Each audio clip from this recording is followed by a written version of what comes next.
Halo, ayo naik. Silakan masuk ke kapal selam ini perlahan-lahan dan cari tempat duduk yang nyaman. Hari ini kita akan menyelam jauh ke bagian laut yang gelap untuk melihat pertarungan paling brutal, Sonisaurus dan Megalodon. Mari lihat bagaimana perbandingan Sony dan Meg dalam pertarungan kali ini. Ronde pertama, usia. Ini dia, Sony, sang reptil laut terbesar yang muncul entah dari mana. Reptil laut ini terlihat agak lelah karena baru berenang jauh sampai sini dari zaman Trias akhir, sekitar 215 juta tahun lalu. Saat itu, dunia dikuasai dinosaurus serta sejumlah buaya. Oh, lihat, Mike juga sampai tepat waktu. Dia terlihat lebih bugar dan santai, mungkin karena dia jauh lebih muda daripada lawannya. Dia memulai dominansinya atas lautan bumi sekitar 20 juta tahun lalu. Mampukah dia mempertahankan tahtanya setelah duel ini? Meg punah sekitar 2,5 juta tahun lalu, atau begitulah yang diyakini banyak orang. Area lautan yang sudah dijelajahi baru sekitar 5%. Jadi, menyebarkan gosip tentang si hiu raksasa ini sangatlah mudah. Tak ada yang tahu apa yang bersembunyi di kedalaman laut sana. Meski keduanya sudah punah, dinosaurus seperti Sony jauh lebih tua. Usia Meg masih bayi jika dibandingkan dengannya. Maaf Meg, poin pertama jatuh ke tangan penantangmu yang lebih tua. Mungkin kamu bisa belajar dulu dari cerita pengalaman Sony selama ini. Ronde kedua, panjang. Aku nggak pernah bosan membahas Meg. Dia adalah hiu terbesar yang pernah hidup di bumi, dengan panjang sekitar 18 meter. Untuk mengetahui ukuran sebenarnya, kita masih belum punya fosil yang lengkap. Tapi para ilmuwan yang mempelajari hiu modern bisa memperkirakan panjangnya dari ukuran gigi Meg yang luar biasa. Sony agak lebih pendek, sekitar 15 meter. Dia agak mirip lumba-lumba yang lebih besar dan lebih gemuk. Lumba-lumba bisa tumbuh hingga 4 meter. Bahkan lumba-lumba terbesar, orca, terbilang mungil jika dibandingkan dengannya. Panjangnya cuma 10 meter. 1 poin dimenangkan Meg karena ukurannya lebih besar. Dan skor sementara 1-1. Ronde ketiga, gigi. Meg adalah salah satu ancaman terbesar di lautan dengan gigi yang mirip hiu putih modern. Menakutkan, simetris, berbentuk segitiga, super tajam, dan panjangnya mencapai 18 cm. Meg punya sekitar 276 gigi yang tersusun dalam 5 baris. Kedengarannya super seram. Tapi sejumlah hiu modern punya lebih dari 300 gigi. Meski begitu, tidak semuanya siap untuk menyerang. Beberapa sudah tumbuh seutuhnya, beberapa masih dalam proses. Gigi hiu tidak terlalu kuat, sehingga sering rontok. Tapi berbeda dengan gigi manusia. Ini bukanlah masalah bagi hiu. Hiu menumbuhkan gigi baru setiap saat. Jadi, gigi yang tanggal bisa langsung diganti. Bukan cuma itu, Meg mungkin mampu menumbuhkan sekitar 40.000 gigi seumur hidupnya. Sayangnya, Sony tidak bisa bertahan ataupun menyerang menggunakan gigi dalam duel ini karena dia tidak punya gigi. Para peneliti meyakini saat masih muda, Sony sebenarnya memiliki gigi demi mencari makan dan mengusir pesaingnya. Saat sudah besar dan lebih dewasa, gigi ini tidak dibutuhkan lagi. Maaf Sony, kamu kalah telak di ronde ini. Meg memimpin 2-1. Ronde berikutnya, siapa yang lebih rakus?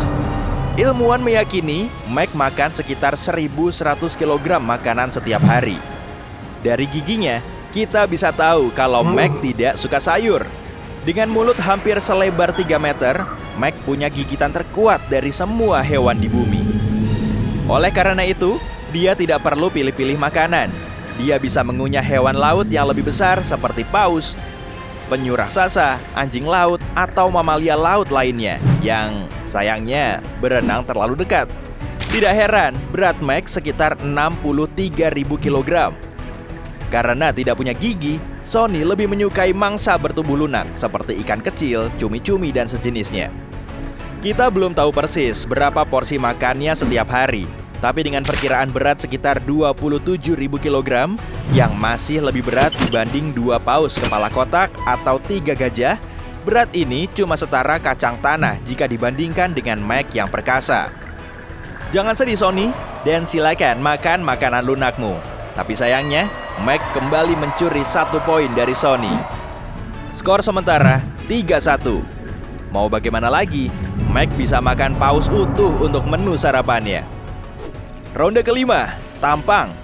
Para ilmuwan merekonstruksi Mac dengan membuatnya mirip hiu putih, tapi lebih besar dan sedikit lebih berbahaya. Saking miripnya, banyak orang mengira hiu putih adalah cucu buyut Mac, tapi faktanya keduanya sama sekali tidak berkerabat.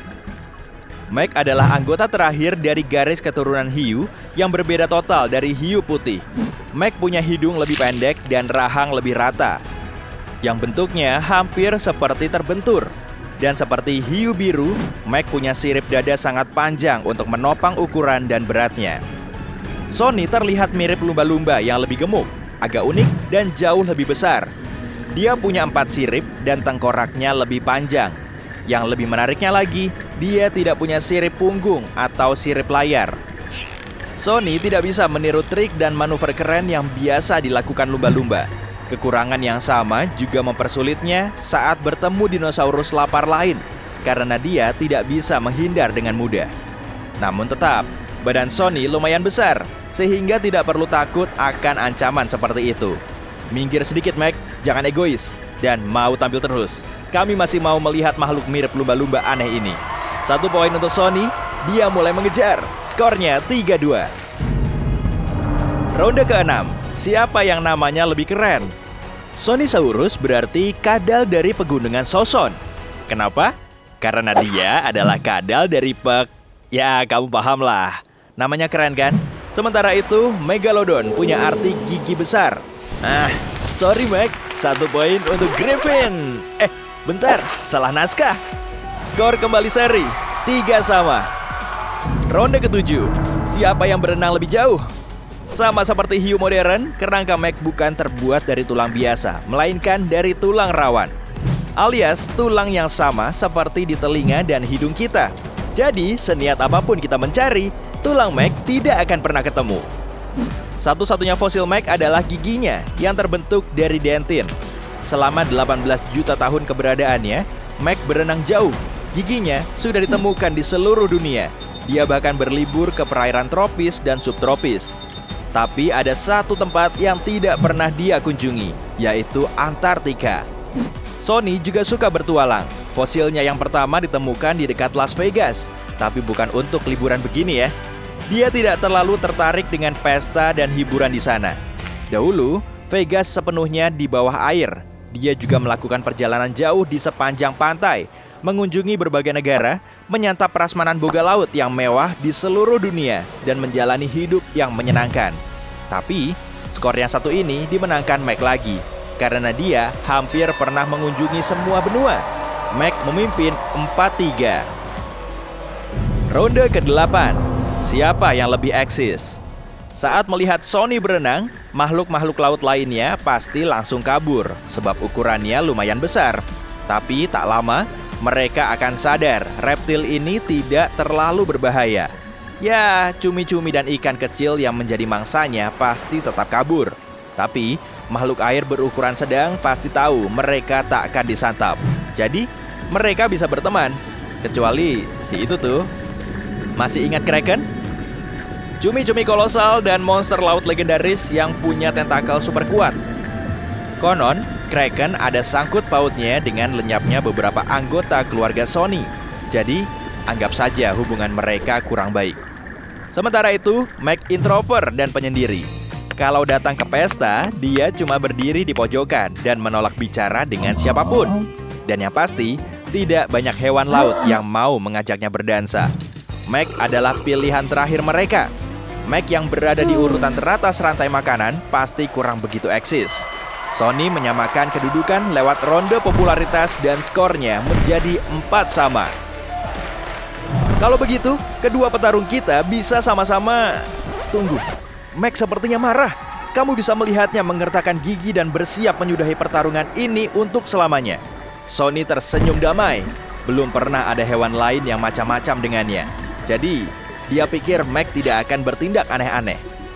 Selama kapal selam kita tidak terlalu dekat... Oke, tunggu. Sonny berenang mendekati Mac. Apa dia akan membuka serangan? Ternyata bukan. Sonny cuma mau bilang, Mac boleh memenangkan semuanya. Wah, tanpa perlu ribut-ribut, emosi Mac mereda. Sonny, kamu pantas mendapatkan gelar petarung paling cinta damai. Oh, Mac tetap tidak mau Sonny menang apa-apa. Yuk pasang sabuk pengamannya lagi, kita pergi.